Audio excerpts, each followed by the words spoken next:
What's up guys, it's Pulaski, and when I was a kid I remember playing this game where you ran around in a castle trying to hunt down this vampire, and you just punched people in the face and monsters in the face, and it was awesome.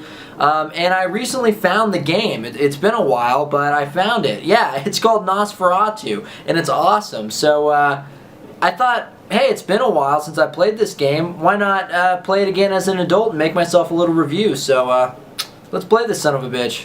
Okay, so Seda presents a naked fairy? yeah, she's totally naked on a Nintendo game. It's awesome. So this guy's girlfriend gets kidnapped by like some vampire rapist or something, and you know, the guy's not gonna stand for any of that shit, so he's like, there's not gonna be rapings today, Nosferatu. Good one. So we drop into the gameplay. Literally, you start the game by falling on your ass, which is kind of a good precursor for the rest of the game, because you're gonna be falling on your ass a lot. First thing you're going to notice about the game is that the animation is pretty killer. Second thing that you notice is where the fuck do I go? It's been less than 10 seconds and I'm already stuck, just kind of like, you know, punching the air like a blind boxer.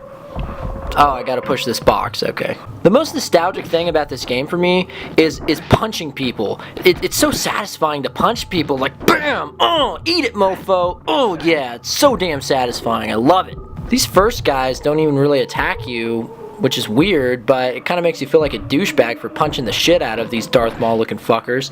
They don't even pay any mind. The overall gameplay is pretty simple. I mean, you get from point A to point B, and then you fight a pain in the ass boss, and that's pretty much the entire game runs that way. So let's talk about the controls for a second, because as I've said, the animation is as smooth as a baby's anus. But within a game like this, and I'm thinking Prince of Persia, the smoother the animation, the slower everything is, which makes it kind of hard to get used to. Everything feels just a little bit sluggish. Like I said, it's not necessarily bad. It actually adds a kind of weight to the character that when you get used to is pretty satisfying. On, I think, the second screen of the game, I actually got stuck at what I thought was a dead end. And I'm like jumping around like an idiot. I actually lose health jumping at this thing. Yeah, I just got my ass kicked by a wall. So what you have to do is run, press down, and punch at the same time to slide. And as I mentioned before, it's kind of sluggish, so it takes a lot to get used to. The atmosphere is awesome. It reminds me of Castlevania, actually. There's torches, spikes, and these creeps grabbing at your tits while you walk by. There's a lot of enemies in the game, and my favorite is actually this melting guy. He's really easy, and you really don't see him very often, but I just love how he regenerates. It's awesome. My least favorite are these fat sons of bitches. Yeah, Fatty Fugnuts here is the most annoying enemy in the game. He just glides back and forth, molesting you with his meat folds. And they're in the worst spots imaginable. Like, look right here. As soon as I slide under this opening, he's there, and there's no way to avoid him. You can't attack him either, at least most of the time. I've managed to kill the fat fucks a few times, but only by luck. Most of the time, you're forced to take hits from them to progress, and that's lame. Those tubby bulldozers can rot in hell. Seriously, I hate them. Spikes are annoying too. They're everywhere, making this game slightly more tedious than it needs to be. Oh, think your timing is good? Wrong. Spikes in the face, bitch. And as the levels start progressing, everything wants to fucking kill you. And they're relentless as hell. There's these ghost assholes that pop out of nowhere, dogs, the ground, fucking statues. Yeah, a statue just bitch slapped me. Then of course at the end of each level is a boss, and they're actually pretty cool and unique. First you fight a werewolf, simple enough. Then you fight two gorillas, yeah, didn't expect that. And next you fight a guy in a field? Yeah. And this is where it starts getting difficult, so you better have a lot of health. Oh, and how do you get health? In chests. And that's simple enough, except that most health upgrades are in the bottom of chests. Yeah, there's multiple items in each chest, and of course, I didn't fucking know that. So what you gotta do is press up multiple times to get all the items. Now tell me something, why can't I just get them all at once, just from hitting the button one time? Why do they gotta make it so fucking tedious?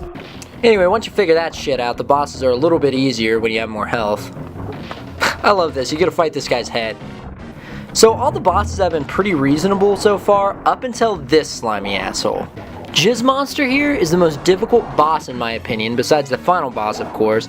This bastard is impossible to get close to. The only way I could beat him was by fucking with the game. Yeah, I found a sweet spot in the middle of him where I could constantly get hits. Yeah, it's cheap as shit, but I mean so is the goddamn boss.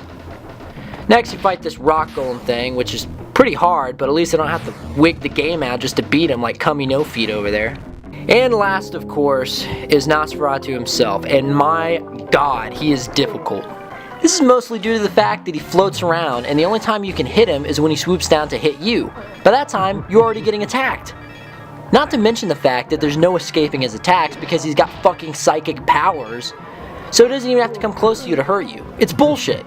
Now, I will give some credit, the game is gracious enough to let you continue from the beginning of the fight, so you don't have to run through the whole level again. After kind of getting his pattern down and a lot of luck, I managed to get his health down a bit, and he turns into a giant bat. Fuck.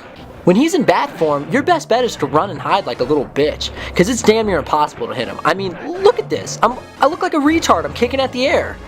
After a long ass battle, I finally managed to kill this asshole. Took me a lot of tries, and I think I only beat him with luck. I mean, there's really no strategy involved. I just lucked out. But hey, finally beat the game, and I can rescue the damsel.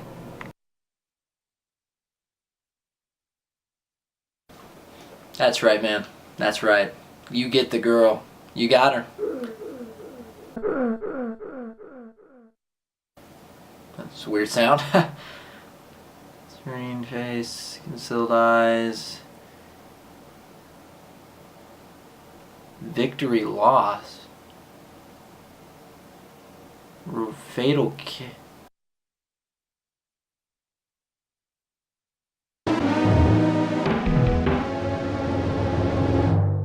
Oh, it's just a game over. A game fucking over? Are you fucking kidding me? I just spent the last like fucking 2 hours trying to beat Nosferatu, one of the hardest bosses I've ever played in a Super Nintendo game, and it's a fucking game over? Are you kidding me? Why? What am I supposed to do? What the fuck am I supposed to do? So apparently you can do different things to get different endings to the game or something, but you know what, fuck that, okay? I beat the game, alright? I beat Nosferatu, okay? I don't care if she turned into a vampire. I don't care if it said game over. I beat the game.